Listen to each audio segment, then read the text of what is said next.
ভুয়ো job card থেকে নদী সংস্কার, কাঠমারি চলছেই, কোটি টাকার দুর্নীতির অভিযোগ।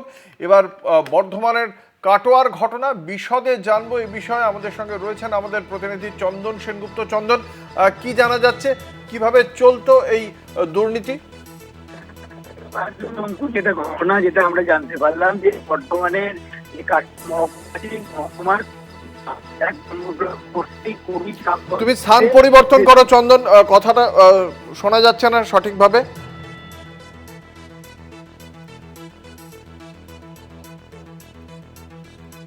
পূর্ব বর্ধমানের কাটোয়া মহকুমার ঘটনা। চন্দন, শুনতে পাওয়া যাচ্ছে? হ্যাঁ, শুনতে পাওয়া যাচ্ছে।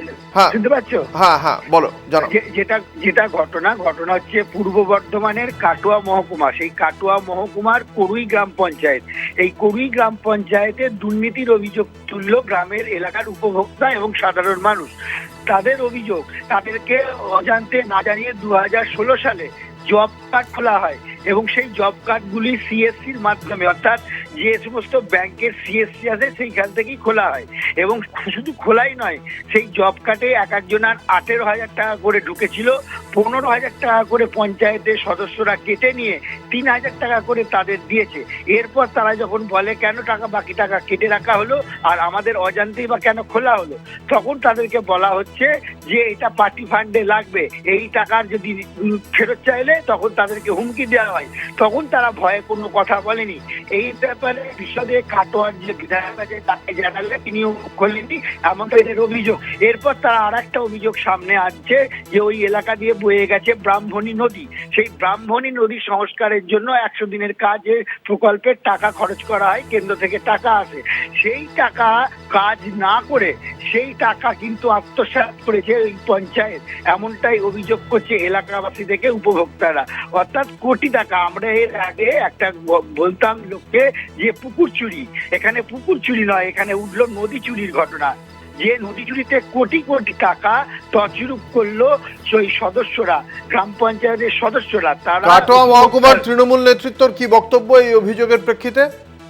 এই অভিযোগের প্রেক্ষিতে কাটোয়া তৃণমূলের যারা রয়েছে ওই গ্রাম পঞ্চায়েতের বা এলাকার বেশিরভাগ জনাই পলাতক, তারা কেউ গ্রামে নেই। এ ব্যাপারে কোনো মুখ খুলতেও চাইছে না। এখন দেখার বিষয়, যেহেতু অভিযোগ হয়েছে থানায়, যেহেতু অভিযোগ হয়েছে এসডিও অফিসে, এখন দেখার এই বিষয়টি নিয়ে কতদূর জল গড়ায়। অঙ্কুর, পূর্ব বর্ধমানের তৃণমূল জেলা নেতৃত্ব, তাদের কি বক্তব্য? তারা সাংগঠনিকভাবে এই অভিযোগের প্রেক্ষিতে সংশ্লিষ্ট তৃণমূল নেতৃত্বের বিরুদ্ধে কোনো পদক্ষেপ করবে? এখনো তাদের সঙ্গে যোগাযোগ করা যায়নি। যে কাটোয়ার যে বিধায়ক আছে তিনি আদতে হচ্ছে জেলা সভাপতি তৃণমূলের, তার সঙ্গে যোগাযোগ করে ওটা যায়নি। তিনি ফোন রিং হয়ে যাচ্ছে, ধরছেন না। এখন দেখার বিষয় তার সঙ্গে কথোপকথনের পর তিনি কি উত্তর দেয় বা উত্তর এড়িয়ে যান, সেটাই এখন দেখার। তবে এ ব্যাপারে তৃণমূলের কোনো নেতৃত্ব, বর্ধমানেও আমি যোগাযোগ করে চেষ্টা করেছিলাম মুখপাত্রকে, তিনিও কোনো কিন্তু উত্তর দেননি, ফোন কেটে দিয়েছে। কাজেই স্বাভাবিকভাবেই এই যে ঘটনা, এই ঘটনার যে অর্থাৎ প্রশাসন থেকে কি ব্যবস্থা নেয় সেটার দিকেই এখন নজর থাকবে। তবে এই যে ঘটনা, এই ঘটনায় লিখিত আকারে তারা এসডিওকে দিয়েছেন, মহকুমা শাসককে থানায় জমা দিয়েছেন এবং পঞ্চায়েতের যে সেক্রেটারি, সেই সেক্রেটারিকে দিকে দেওয়া হয়েছে। আমরা সেক্রেটারিকে জিজ্ঞেস করেছিলাম আপনি কি বলবেন, তিনি বলছেন আমি এই রাজ্যের পালা বদলের পর এইখানে আমি এই প্রথম চেয়ারে বসছি, দিন 5 হলো। আমি এই বিষয়টি বিন্দু বৈসর্গ মাত্র জানি না। আমি আজকে এদের অভিযোগ পেলাম, আমি নিশ্চয়ই উদ্বোধন কর্তৃপক্ষ বিডিওকে জানাবো, এরপর এর ব্যবস্থা নেওয়া হবে। স্বচ্ছ প্রশাসন গড়ার লক্ষ্যে এই সরকার এসছে। আমি চাইবো এই পঞ্চায়েতেও যেন স্বচ্ছভাবে কাজ হোক, অর্থাৎ যারা বঞ্চিত হয়েছেন তাদের টাকা যাতে ফেরত হয় সেদিকেও আমি নজর রাখবো, এমনটাই কিন্তু দাবি করলেন যে সেক্রেটারি গৌর সুন্দর মুখার্জি। তিনি কিন্তু এই দাবিটাই করলেন।